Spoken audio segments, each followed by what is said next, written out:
हे प्रभु, हे हरि राम, हे प्रेमानंद, ये क्या हो गया? गमछा भी खोल दिया टीम इंडिया वालों का। बहुत मारा रे, बहुत मारा। रोहित शर्मा का पूरा गमछा खोल दिया टीम इंडिया बॉलरों का, बहुत हालत खराब किया। ट्रेविस हेड पीछे पड़ा है रोहित शर्मा का, कभी जाने वाला नहीं है लगता है।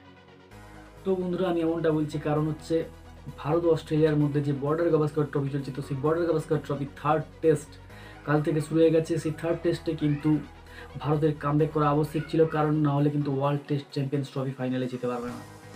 যদিও যায় খুব মুশকিল হবে যাওয়ার জন্য। তো প্রথম দিনের খেলা দেখে মনে হচ্ছিল যে মাত্র 28 রান হয়েছে, কোনো উইকেট পড়েনি, মাত্র 13 ওভার খেলা হয়েছে, যেখানে পুরো বৃষ্টির জন্য আর খেলা হয়নি।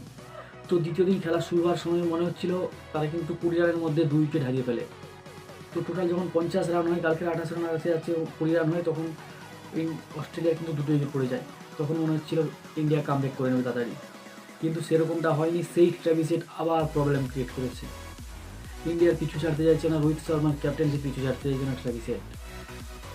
ট্রেভিস হেড বলতে চাইছে যে রোহিত শর্মা যখন ক্যাপ্টেন্সি করবে সে সেখানেই এসে প্রবলেম ক্রিয়েট করবে। ভাই এত মারছে, বহুত খারাপ অবস্থা করে দিয়েছে। তো আজকে যদি দেখি ট্রেভিসের ইনিংস সেই 152 রানের ইনিংস, মানে একটা ইনিংস ইন্ডিয়াকে শেষ করে দিয়ে গেছে।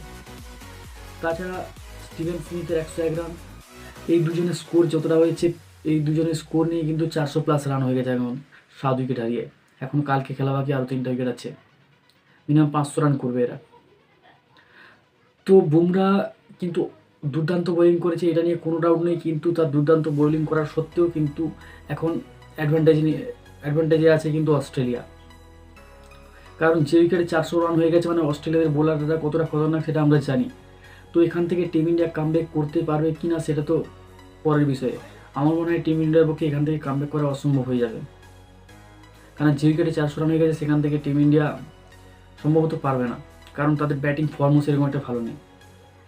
তো বন্ধুরা, এটা কি ভুল হয়েছে? মনে হয় যে টিম ইন্ডিয়া টসে জিতে যে বল নেওয়ার সিদ্ধান্ত করেছে সেটা কি ভুল হয়েছে, সেটা অবশ্যই কমেন্ট করে জানাবেন। আমার মনে হয়, আমারও দেখে মনে হচ্ছিল প্রথম বল নেওয়াই উচিত হবে, কিন্তু বল নিয়ে যে এরকম উল্টোটা হয়ে যাবে সেটা বুঝতে পারেনি হয়তো।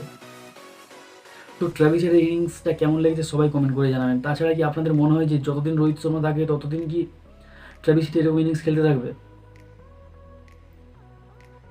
এখনও কিন্তু অ্যালেক্স ক্যারি আর মিচেল স্টার্ক ক্রিজে আছে, তো তারা জানি ব্যাটিংয়ে কতটা খতরনাক।